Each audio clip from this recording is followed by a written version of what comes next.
पण गेल्या काही दिवसात मराठा आणि ओबीसी या जे काही आंदोलनं सुरू झाली त्याच्यामुळे महाराष्ट्रात गावागावात उभी फूट पडल्याचं दिसतंय.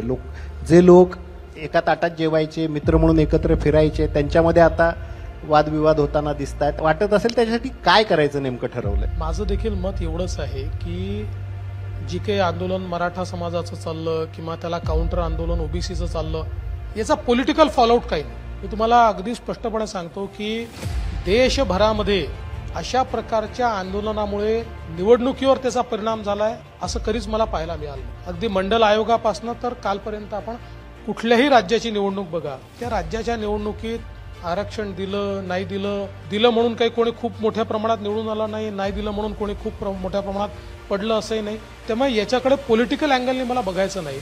पण एवढं निश्चित आहे की कुठेतरी महाराष्ट्राचं सोशल फॅब्रिक जे आहे हे याच्यामुळे डिस्टर्ब होतं, ही मात्र परिस्थिती आपल्याला पाहायला मिळते. म्हणजे गावोगावी अशी फूट पडणं बघा, वर्षानुवर्ष मराठा समाज असेल, ओबीसी समाज असेल, गावामध्ये एकत्रित नांदले. कारण शेवटी सगळे आपण जर बघितलं तर या महाराष्ट्राच्या निर्मितीमध्ये छत्रपती शिवरायांचे जे मावळे आहेत ते मावळे सगळे 18 पगड जातीचे लोक. बरोबर आहे. त्याच्यामुळे हे सगळे मावळे एकत्रित त्या ठिकाणी वावरलेले.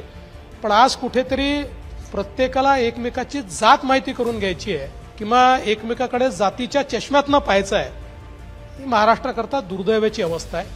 पण मला असं वाटतं की शेवटी ही जी काय आंदोलन होतात ही देखील महत्त्वाची असतात. कारण आपल्या समाजाला अधिक संधी मिळाली पाहिजे, समाजातल्या तरुणाईचा विकास झाला पाहिजे, अशा प्रकारची भावना असते. आणि म्हणून या आंदोलनांकडे सकारात्मक भूमिकेतनं आम्ही पाहतो आहोत.